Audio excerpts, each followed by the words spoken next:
This happened to me when I was 13 years old. I was staying at my grandparents' farm for the summer.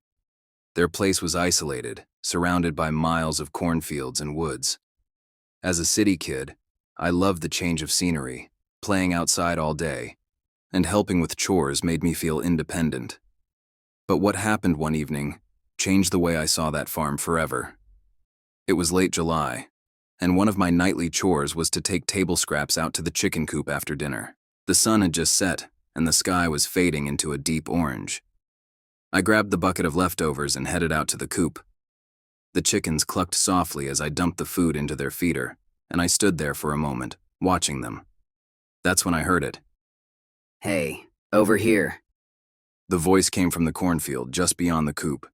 It was soft and quiet, like someone trying to get my attention without being too loud.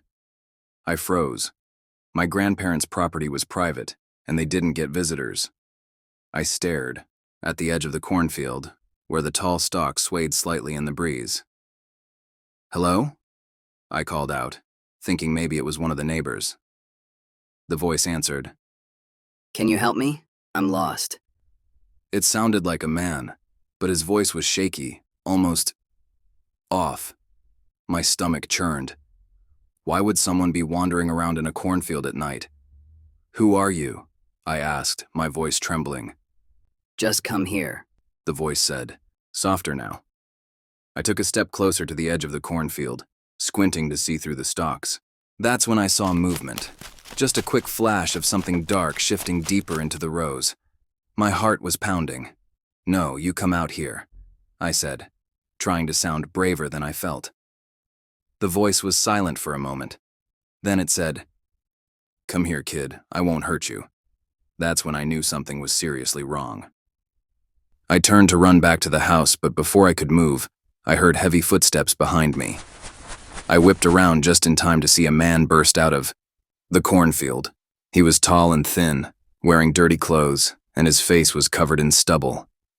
He lunged at me, grabbing my arm with one hand and trying to cover my mouth with the other.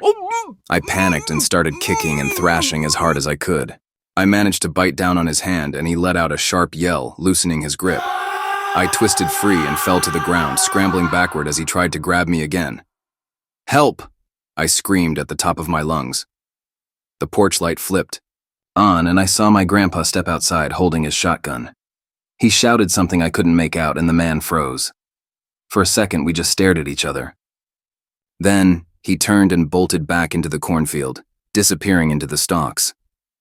My grandpa ran over to me, helped me up,